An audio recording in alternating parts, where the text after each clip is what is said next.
چێکردنا پاپۆران لە ئەفرینê karekî kevnar e dîsan û dibe. Papûr alaveke berê digemkirina avê û pijandina xwarinê de dihat bikaranîn.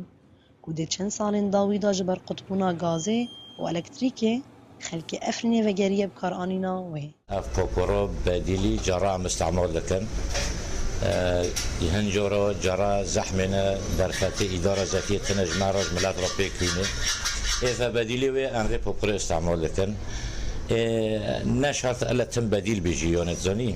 Belkî hin tişt lê tên papûr ji xwezê ew fertir e, serîehtir e.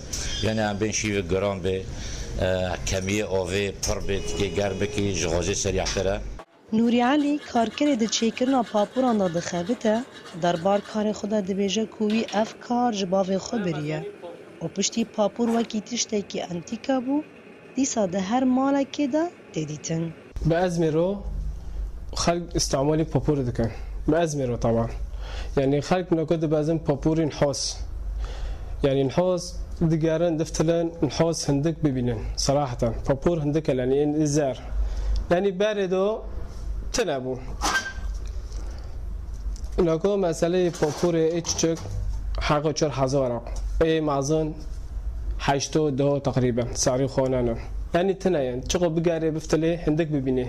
فرهبونا bikaranîna papûran di dema dawî da hêştiyek û karkir û pêşesaz modêleke nû çêkin, mezintir û hêsantir be. Ne wek modêla kevnar ku ji mihasê dihat çêkirin. خاك نقول دبازن جي سر بابوري عجر يعني زار تنايا دبازن فانو عجر دكرن. وبر عطل هاي صراحة يعني خيره خوازينوكو جرونا ناسفكا. خيره اي بر سر خارده بم سر زو خارده بم يعني وكون سر ده ختمه ام جيرو چدكم ام پوق دكن جيرو چدكم Dûrpêça ser kantûna Efrînê gelek astengî ji millet ra derxistine.